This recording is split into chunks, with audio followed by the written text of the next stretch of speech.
சற்று முன் கிடைக்கப்பெற்ற மிக மிக முக்கியமான செய்தி ஒன்று வெளியாகியுள்ளது. அனைத்து இந்திய அண்ணா திராவிட முன்னேற்றக் கழகத்தில் பன்னீர்செல்வத்திற்கு மீண்டும் பதவி வழங்க வேண்டும்.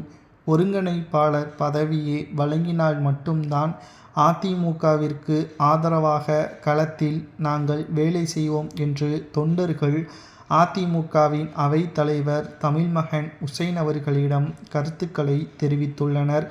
கடிதங்களையும் அனுப்பியுள்ளனர்.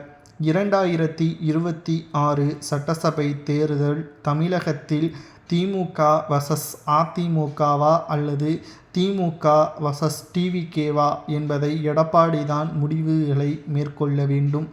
அதிமுக பல ஆண்டுகள் ஆட்சி அதிகாரத்தில் இருந்த கட்சி. ஆனால் கடந்த 4½ ஆண்டுகளாக ஒரு இடங்களில் கூட வெற்றியடைய முடியவில்லை என்றால் அதற்கு காரணம் என்ன? தொண்டர்கள் களத்தில் இறங்கி வேலை செய்யவில்லை.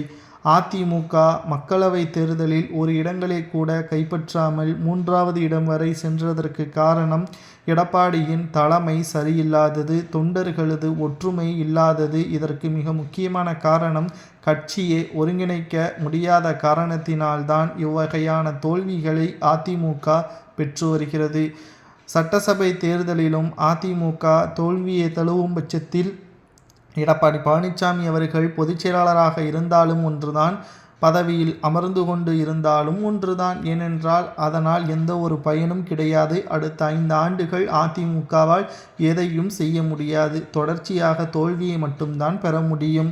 ஆனால் இதிலிருந்து பாதுகாத்து கொள்ள வேண்டும் என்றால், அதிமுக மிக சிறப்பாக செயல்பட வேண்டும் என்றால் அதிமுகவை ஒருங்கிணைக்க வேண்டும்.